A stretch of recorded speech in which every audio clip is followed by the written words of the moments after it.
Finland is ranked at or near the top of having the best educated students in the world, which left everyone wondering, really? Finland? These are the people who gave us the air guitar championship. Hello? Hello? And the sports of cell phone throwing and wife carrying. These are the geniuses that cracked the code to good education. I mean, how is it that the kids in Finland are ahead of the rest of the world? So here's what happened. Back in the day, Finland's schools sucked on the level that ours suck on. When they tested the world's kids, both Finland and us were usually about the same, somewhere down the list of nations. But Finland didn't like that. So they tried some new ideas, and in no time, Finland shot to the top of the world. Their students were #1.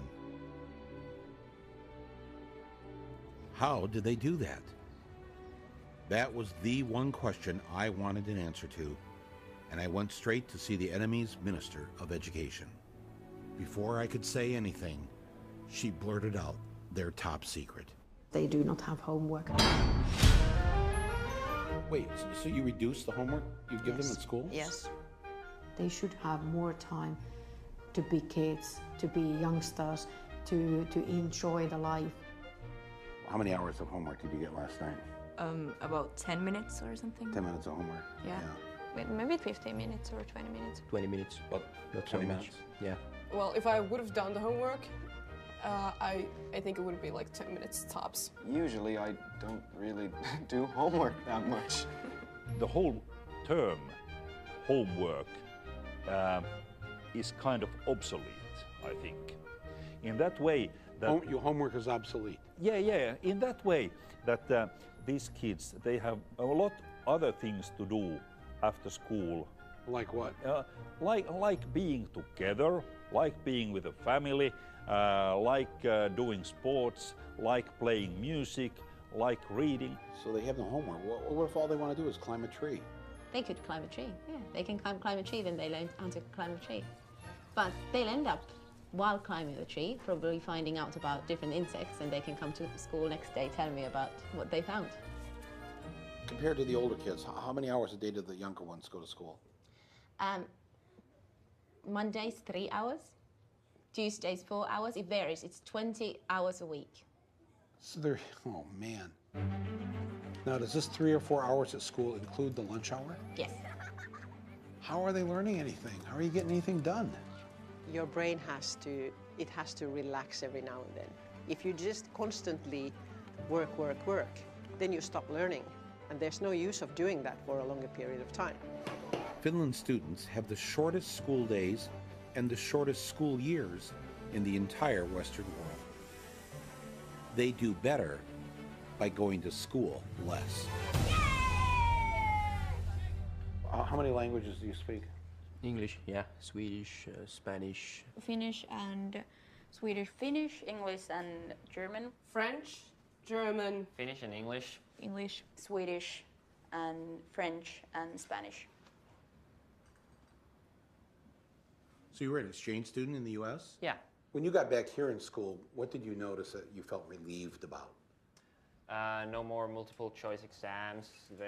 No multiple choice exams here? Or very few of them, if any. Really?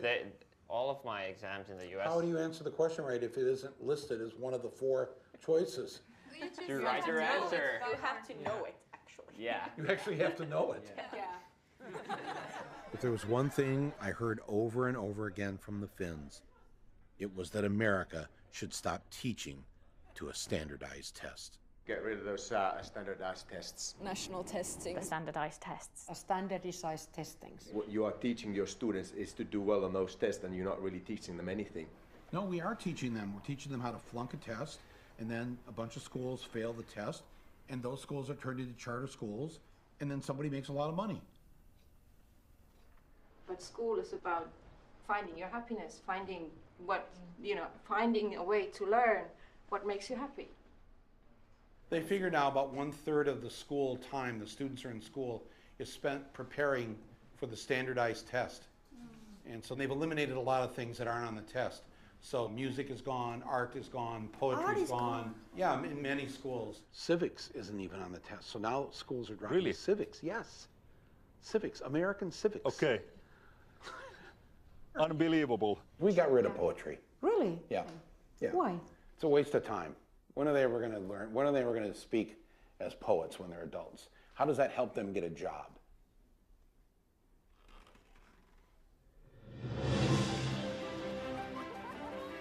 We try to teach them everything that they need so that they could actually use their brain as well as they can, including PE, including arts, including music, anything that can actually make brain work better. The children need to be baking, they should be singing, they should be doing art and going on nature walks and doing all these things, because there's this very short time that they're allowed to be children.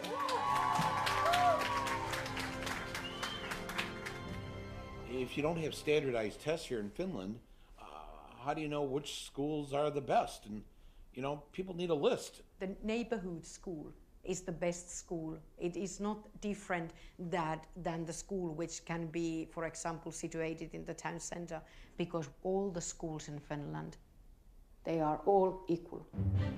When we move to a new city, we never ask where the best school is. It's never a question. So nobody has to shop for schools. There's nothing different in any of our schools. They are the same. It is illegal in Finland to set up a school and charge tuition. That's why, for the most part, private schools don't exist. And what that means is that the rich parents have to make sure that the public schools are great. And by making the rich kids go to school with everyone else, they grow up with those other kids as friends. And when they become wealthy adults, they have to think twice before they screw them over. In the United States, education is a business. There are corporations making money. Here, it's so student-centered that when we had to redo our playground, they had the architects come in and talk to the kids. Were they listened to? Yes, yes. There are things on our playground that the students really wanted. Being in school here is more independent. We're treated more like adults than in the United States. Yeah. I mean, we don't need a hall pass to go to the bathroom during class. Yeah. We'll see students commuting on the subway, even as young as 7 and 8, going on their own to school. When I started doing teacher training practice back in the US, I was in these certain neighborhoods teaching these kids and telling them, you can be anything you want to be when you grow up. This is kind of a lie. And when I came to Finland, a lot of my teaching is based on what the kids want and what they see for their future. So it doesn't feel so false to say you can really be whatever you want to be when you grow up, because they're making it happen already. They already have such power.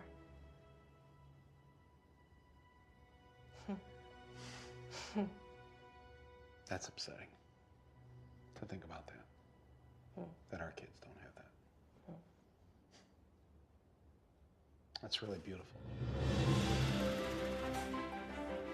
It's not that we have figured out something that nobody else has done in education. That's wrong. Many of these things that have made Finland perform well in education are initially American ideas. We try to teach them to think for themselves and to be critical to what they're learning. We try to teach them to be happy person, to be respect others and respect yourself. You're concerned with their happiness. Oh yeah. What the hell do you teach? I teach math. So the math teacher says the first thing out of your mouth of what you wanted these students to get out of school was to be happy, to have a happy life. Yeah. And you're the math teacher. Yeah. When do they have their time to play and socialize with their friends and grow as human beings? Because there's so much more life around than just school. You want them to play? I want children to play. And that was the principle. I'm planting the American flag right here in the middle of your school and claiming this great idea for us. Thanks for stealing it. Yeah, that's how we roll.